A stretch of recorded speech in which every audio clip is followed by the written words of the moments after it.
Welcome. Welcome to the Brief Peace New Focus. This is our third session. It is about love your neighbor as yourself. The program it focuses on nonviolence, which we believe is one of the most compelling principles of change in our time. Um, its characteristic is love, and its qualities are compassion, joy, peace. And it's been a guiding principle for some of the people that have made the greatest changes in their societies. Mahatma Gandhi in India and Martin Luther King, who followed a lot of the principles of the Mahatma.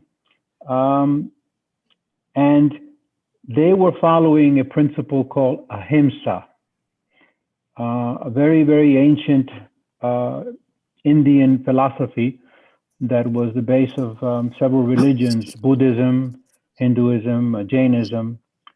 And ahimsa is a very subtle concept that says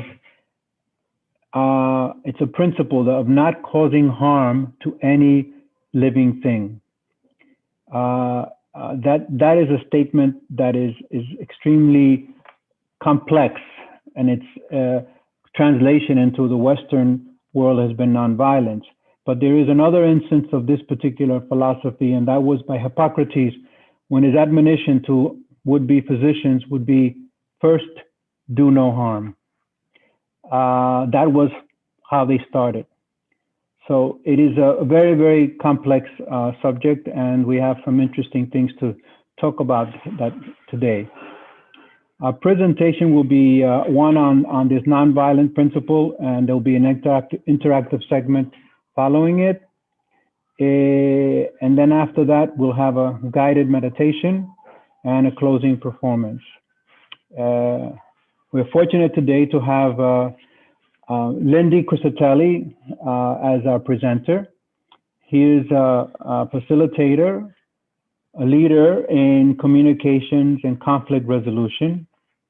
He was a classroom teacher, which is to me one of the most incredible accolades he could have in New York. And he was a co-founder of Stand Up and Lead, an initiative that addresses bullying and diversity in learning environments. And he was a lead educator for American Civil Rights Education Services and the co-chair of the Gandhi King Session for Nonviolence Organizing Committee. He has appeared on ABC, CNN, and NBC, and has been on very many national publications such as Newsweek. Finally, he has presented on numerous times at the United Nations, where he serves as a Pathway to Peace UN representative. Lindy, welcome. Thank you so much. Thank you, my friends. It's so wonderful to be with you here today. It is so important to be doing this session now. I often think of how we began in the Western world this new century, this 21st century. We began it with something called the Y2K fear. If anybody remembers that, people were in a fearful panic that computers would reset and banks wouldn't work and everything would go awry. And I often think that instead of an opportunity to look at what we would like to mark this new period of time to be, what we might want a 21st century to be, we opened it here with fear. And it's time to reclaim that. It's time to look at maybe declaring the 21st century officially as a period of nonviolence and all that goes along with that. And so I think that it's important in times like this, when so many people are in a period of rebirth out of the coronavirus and the death and the loss and the fear and the isolation of coming together again. And what better way to mark coming together than with discussions of what we would like the quote unquote new normal to be. And for us here, I think we would agree, because I believe that people tuning into this right now are of like-mindedness, that we would like it to be promoting nonviolence. In the Gandhi King Season for Nonviolence, which was formed 24 years ago by the surviving Gandhi and King families at the United Nations, it marked the period of time where every year from January 30th, when Mahatma Gandhi was assassinated from gun violence, to April 4th, which is when Reverend Dr. Martin Luther King Jr. was assassinated also by gun violence. And what the surviving members of their families at the United Nations wanted to do was to mark that year. It happened to be the 30th year since the passing of Dr. King and the 50th year since the passing of Mahatma Gandhi, to connect those two officially in a season where we could do what we're doing here today, as we are still in that season, focus on their interconnectedness, focus on what they achieved, and most importantly, focus on how we can continue to take it forward and provide it to new and next generations. So that is what the Gandhi King Season for Nonviolence is all about, now in its 24th year. And Learn, Lead, Serve, Inc., the Institute for International Leadership, Nonviolence, and Service, we formed that in order to have an overarching new body, new entity, to help in this area present the annual Gandhi King Season for Nonviolence, but also to continue it year-round in various ways. And one of the things we always like to do as we approach the end of the season, as we are now each year, is what's next? What do we do going forward? And one of the things in recent years that we've always liked to partner with is the Peace in the Park as a great opportunity to take the Gandhi King Season for Nonviolence and move it forward into a broader realm. So a couple of things about that. This month is Earth Day coming up. And one of the things that people often, especially in the Western world, do not associate with nonviolence is the broader spectrum of what that means. The origins of it for Mahatma Gandhi, and thus for Dr. King in Ahisma, which is not just nonviolence, but doing no harm. And the broader sense of to our all living things, our environment, animals, our thoughts, our spirit, the way we treat ourselves, our thoughts. So to make those connections are very, very important, we feel, in the Gandhi King Season for Nonviolence and Learn, Lead, Serve, Inc.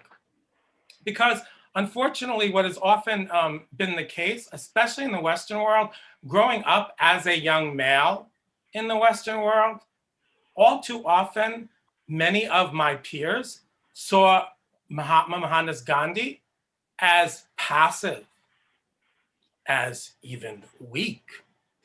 The same thing for Dr. King. There was a debate. Oh, maybe Dr. King was not the strong one. Maybe only Malcolm X was the strong one. These are silly, silly debates. These are factually inaccurate.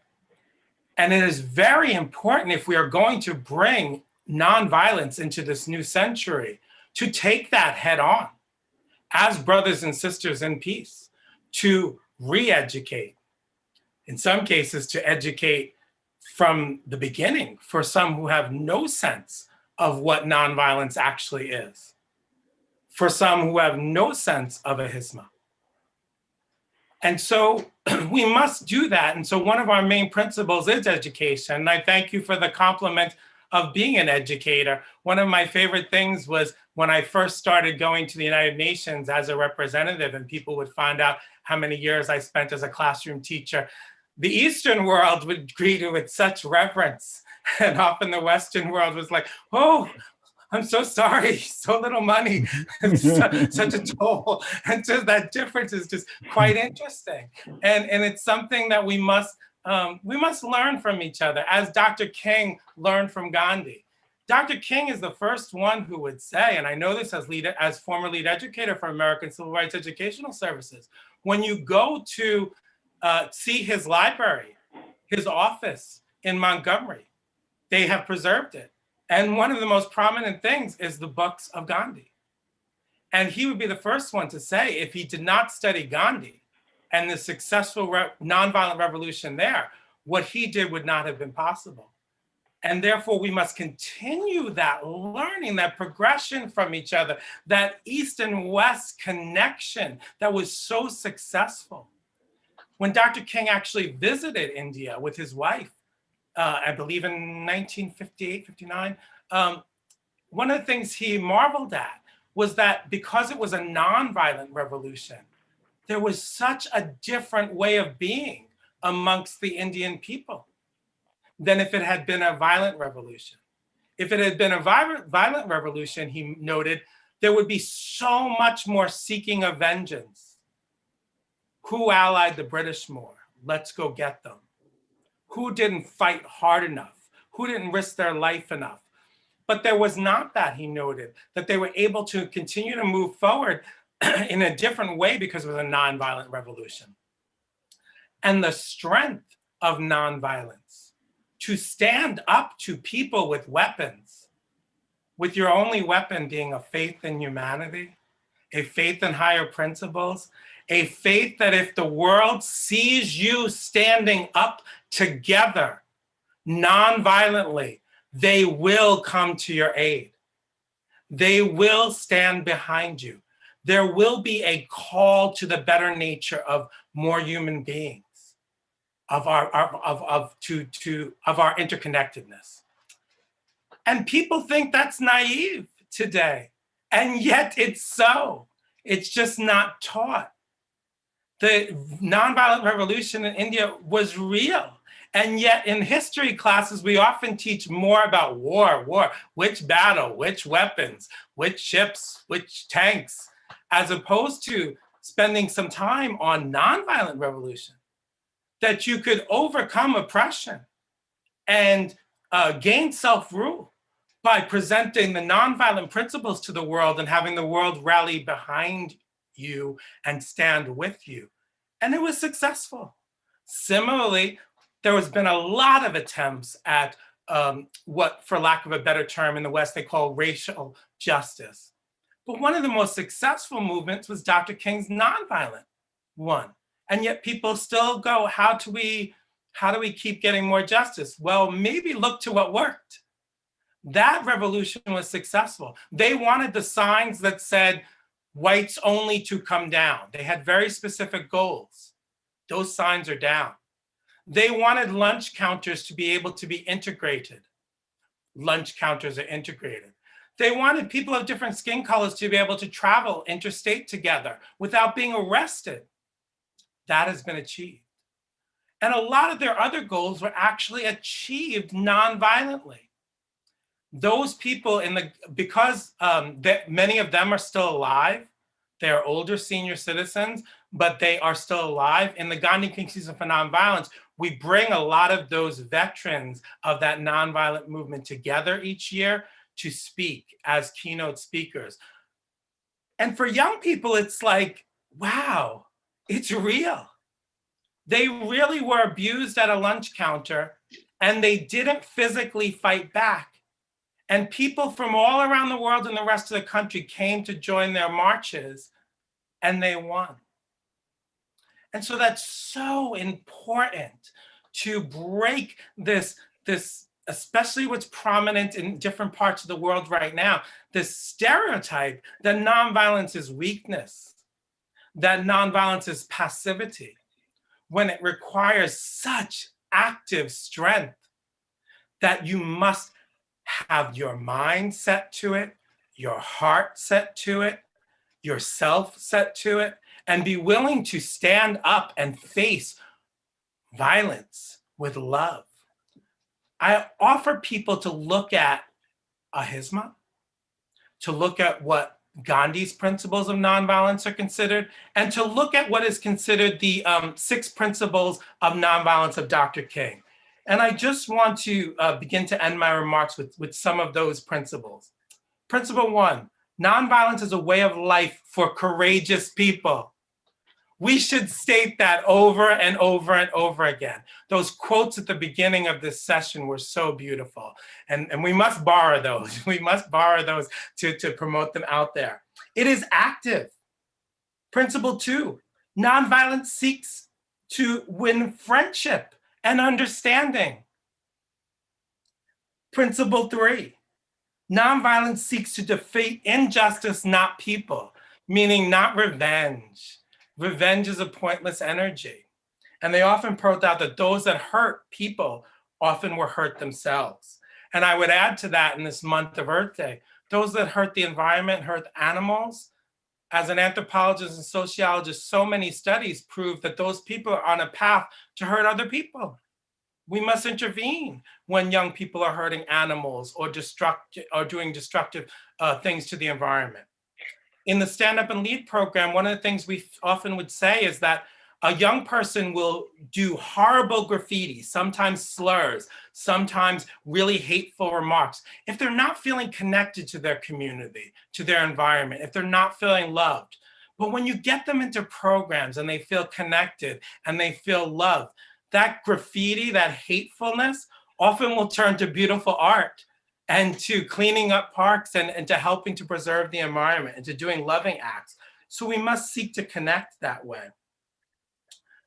Principle 4, nonviolence accepts suffering without retaliation, meaning that we suffer like in the period that many of us have gone through with COVID. But that suffering is something we can learn from as a growth opportunity. And it doesn't have to be anybody's fault or be greeted with anger because we only hurt ourselves and our world more with that. Principle 5, nonviolence chooses love instead of hate. Nonviolence love is spontaneous, so important.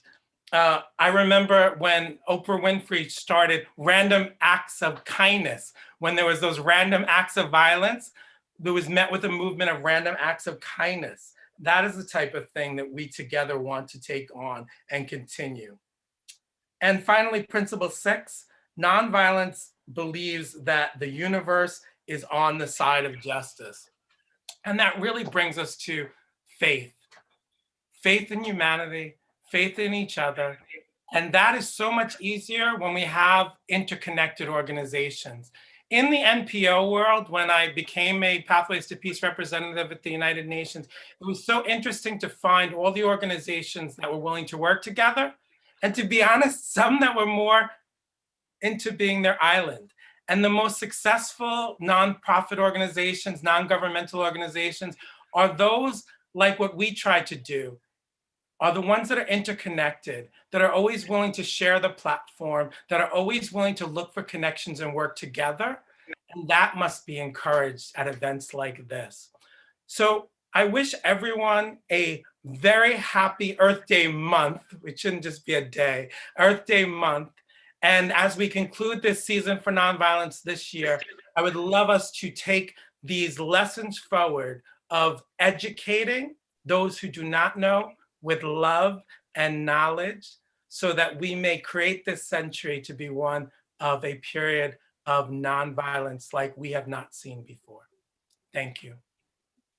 Thank you, Lindy. And to pick up from where Lindy left off, we will go into a little interaction with all of you, because we would like to hear from you what your thoughts are on nonviolence. Because as Lindy shared, nonviolence is not something that we sit down and practice. It's something we have to actually live by, something we have to actually do. So we have a little poll, just 3 little questions that we're going to pull up now for you to see, and take a few moments and answer these 3 questions as honestly as you can. And then we will see what our results are. It's all about nonviolence in practice. So can we get the poll up, please?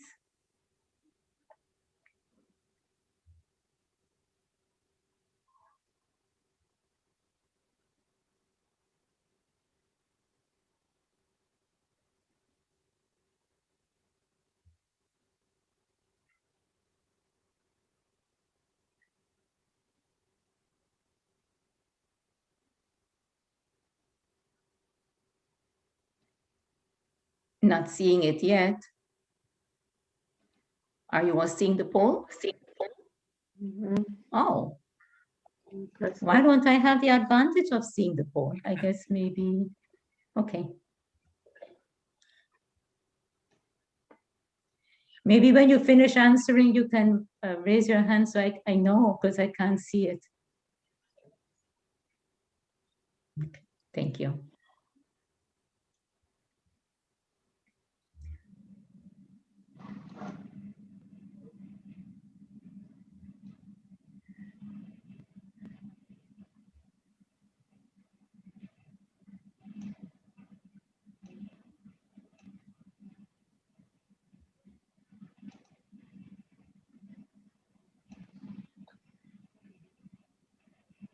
Need more time?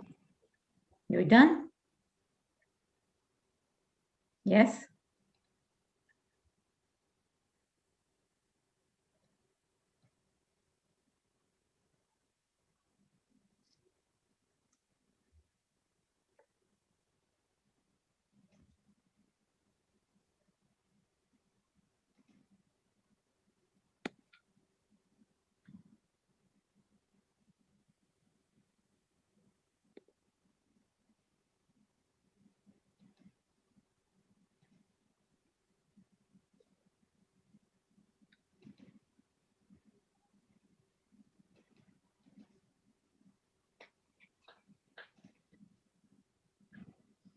Okay.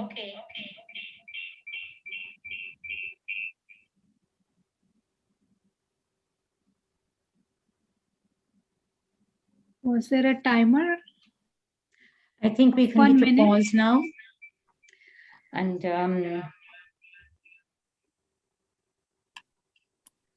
let's see the results.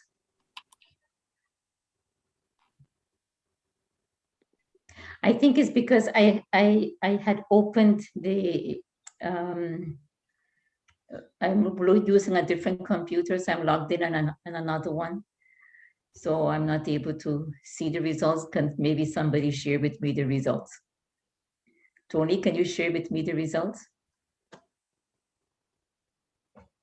I need to see the results. I'm not sure I'm seeing the results. Where would I find them? It will come up on the screen. Okay. I have the questions on the screen. I don't have the Those poll on who my can screen. see the result, can you please raise your hand? I can see them, Sister Sabita. Why don't you say them, Michelle? Say the results. Okay, then Okay. Michelle, go ahead. I have, for the first question, where did your primary example of nonviolence come from? And it's multiple choice. 80% says family or community, 20% says cultural norms, and 40% says all of the above. And how do you demonstrate nonviolent principles in your everyday life? And 60% says I respect, how I treat others, respect kind words and feelings. 40% is how I treat myself, for example, positive self-talk. And another 40% said I do all of the above because it's multiple choice. How would you continue to do nonviolence, do no harm in your practice of daily life? 20% said be kinder to the earth, meaning recycle more, use no plastics. Be kinder to others, never insult or speak ill of everyone. 40%, again, multiple choice, be kinder to myself. For example, take more time for self-care. Wonderful, thank you. Wonderful, thank you all so much. And I wish you all the best in your onward journey of the practice of nonviolence. Sorry it took a little longer time because I was trying to see, your results and so on. So that's it for now. Over to you, Tony. Okay, thank you, Lindy. That was really very inspiring, and I'm glad that you raised the concept of ahimsa to the kind of level it needs to be focused on as a very subtle and important aspect of our perception of the world we live in. We're going to have a presentation. We're going to have a guided meditation by Reverend Qalvy Grainzvolt, who's a native New Yorker and a Shino Buddhist priest. He was the first Buddhist captain of the Metropolitan Transit Authority Transit Police. and he helped bring mindfulness meditation to New York City Police Department, and he continues to work as a psychotherapist for incarcerated individuals. And we're going to be closing with Nicholas Sattinger, singer and songwriter, who is going to play a piece called "The Riddle of Nature" as the closing musical piece of this session. Reverend Qalvy, please.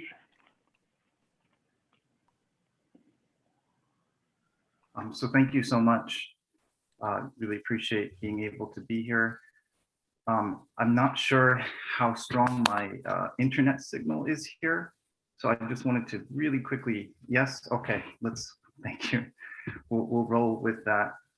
I know that time is very limited, and I was really touched by what Lindy was sharing earlier. And I wanted to sort of be very organic and in the moment and try to synthesize some of what was spoken about in terms of embodying nonviolence or ahimsa. And so I just want to share my screen quickly, because in so doing, we can try and have just a very simple image that will sort of awaken our meditation in a multi-sensory way. So if you're able to see this sort of network of trees, and if anyone could give a thumbs up, then I know. Thank you. Okay. So I thought it was really meaningful that how we treat the environment, and even to consider how we see ourselves as part of an ecosystem, as part of what we often say is a family tree, that here today, over the next 3 or 4 minutes, we can try to sort of embody that and sense that even in the sense of virtual community. So the invitation to each and every one of you is, if you feel comfortable, gently closing your eyes. If you prefer not to, or you don't feel safe doing so, you're welcome to look at this image or anything else that feels grounding. I invite you to take 3 opening breaths at your own natural and authentic paces.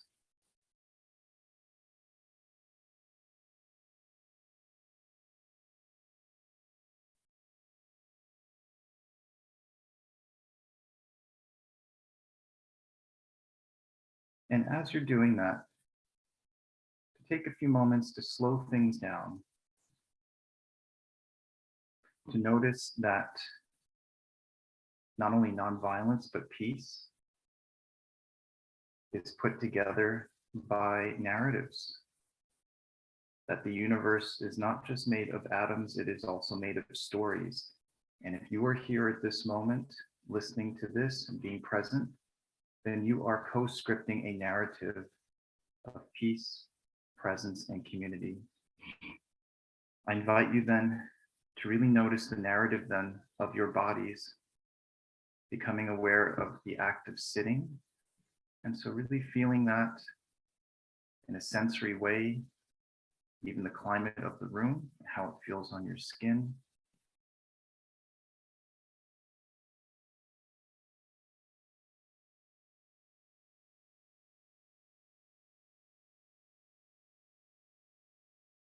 And to the extent you can, noticing any motion in the lower abdomen, as though this is the trunk of a tree. And your body has that strength, that nonviolence is not non-strength. It is full of strength, and you can feel that in the lower abdomen as you breathe in and out. And you just want to hold that and sort of absorb this network, this ecosystem of community for the next minute or so.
In a few moments, you'll hear the tone of a bell. And as you hear it, just ring one time. I invite you to take 3 closing breaths, gently reopening your eyes if they were closed, and becoming reacclimated to where you are and what you're doing as you do so.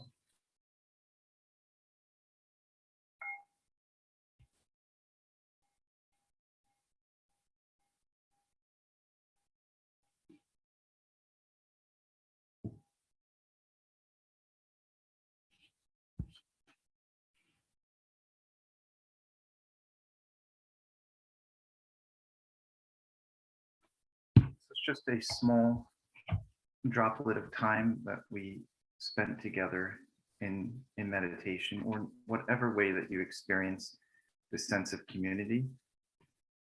This was done in the spirit of being multisensory. And so with that, I'd like to close this window of meditation as we progress to a period of song and music to continue this meditation, in a sense, in another form. Thank you so much.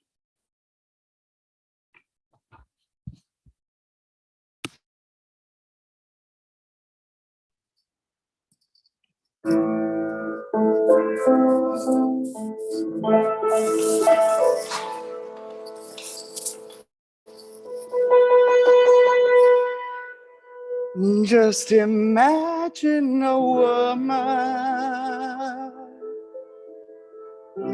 She can start a new life.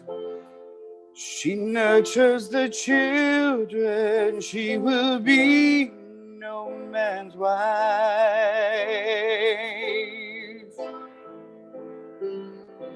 She's not just a woman. She is physically everything. Sparks in her eyes and elements abide. She realized the force to be reckoned with. Oh, she knows. She responds. Call it women's intuition. Oh, how the river flows. It's a pivotal position. She cooperates with good energy and pure intentions. But they say a woman knows, but she's too polite to mention. Can you guess the realm she reigns? Oh, why she brings the sun and rains, but she best responds to peace. That of nonviolence she repeats.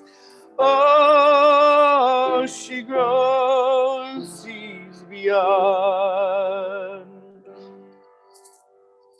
Call it women's intuition. Oh, her love goes, then we're gone. Then it's cover repetition.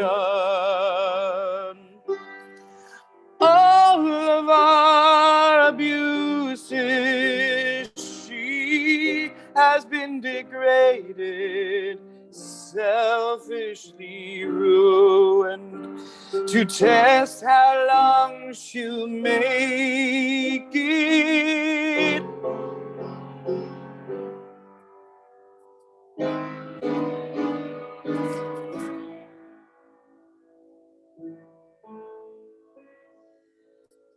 She's a force of nature, yes, not a product of the West, but all the fruit that life can bear, and she will share all she can share.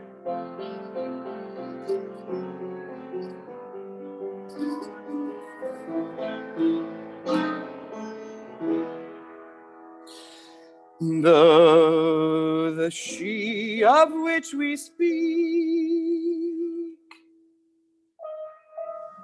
has the feminine mystique, and if we show her love, maybe she will be enough.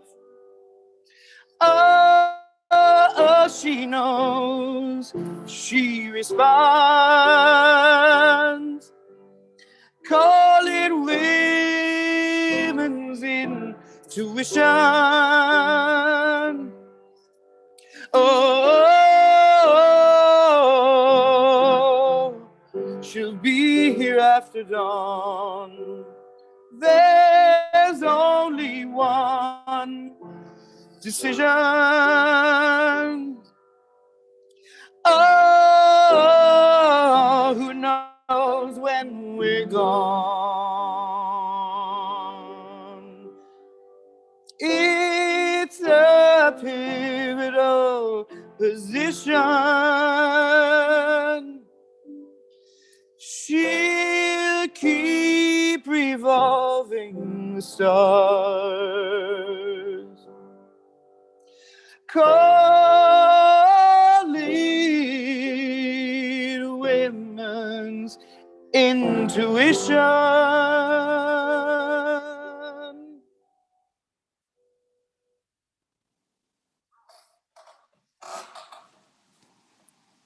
Well, thank you very, very much. That was quite beautiful, Nick. Is that your own composition?